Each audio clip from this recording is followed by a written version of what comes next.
मी सीमास पुणेरी स्वाद मध्ये तुमचं सर्वांचं स्वागत आहे। आज आपण बांगड्याचं छान असं कालवण बनवणार आहोत।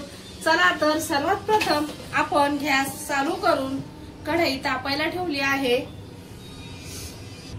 पाहू शकता आपली कढई छान तापली आहे। आपण आता थोडंसं तेल टाकायचं आहे। तेल तापल्यावरती आपण लगेच त्याच्यामध्ये मी अर्धी वाटी सुकं खोबरं अशी छान बारीक काप करून घेतले आहेत। 1 ते अर्धा मिनिट छान असे लालसर होऊन द्यायचे आहेत। पाहू शकता थोडं खोबरं लालसर झालं आहे तर आपण 5 ते 6 हिरव्या मिरच्या अशा तोडून टाकायच्या आहेत आणि अर्धा तास छान अशा परतून घ्यायच्या आहे खोबऱ्यामध्ये। त्या मिरच्या तिखट नाहीये, तुम्ही तुमच्या तिखटानुसार घालू शकता। अर्धा मिनिट फक्त परतायचे आहेत आणि आपण लगेच एका डिश मध्ये ते खोबरं आणि मिरच्या काढून घ्यायच्या आहेत। पाहू शकता आता आपण हे जे सुकं खोबरं आणि मिरच्या छान अशा लालसर भाजून घेतल्या आहे। आता आपण त्याच्यामध्ये 10 ते 12 लसणाच्या पाकळ्या, थोडीशी कोथिंबीर स्वच्छ धुवून घ्यायची आहे आणि अर्धा इंच आपण हे पाणी टाकून हे वाटण बारीक करून घ्यायचं आहे। पाहू शकता आपला मसाला पाणी टाकून अशा प्रकारे बारीक करून घेतला आहे।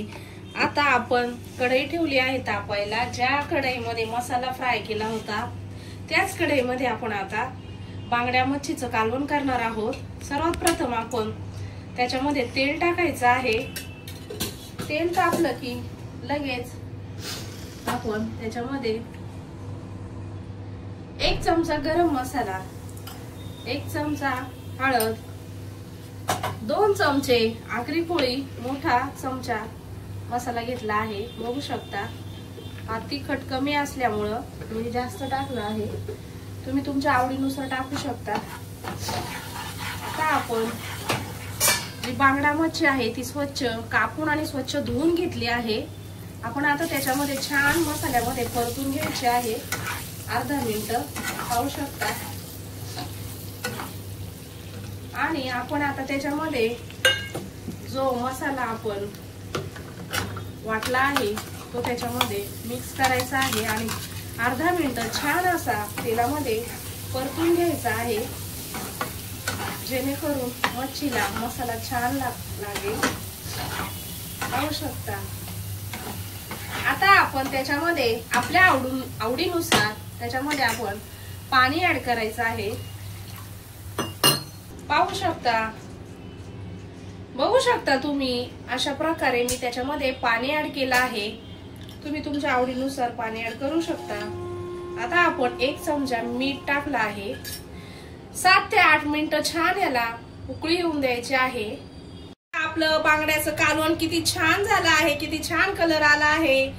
आता आपण त्याच्यामध्ये थोडी कोथिंबीर ऍड करून गॅस बंद करायचा आहे आणि कालवण काढून घ्यायचं आहे। पाहू शकता आपलं बांगड्याचं कालवण किती छान झालं आहे। तुम्ही एकदा नक्की ट्राय करून बघा। व्हिडिओ आवडला असेल तर लाईक करा, सबस्क्राईब केलं नसेल तर सबस्क्राईब करा। धन्यवाद।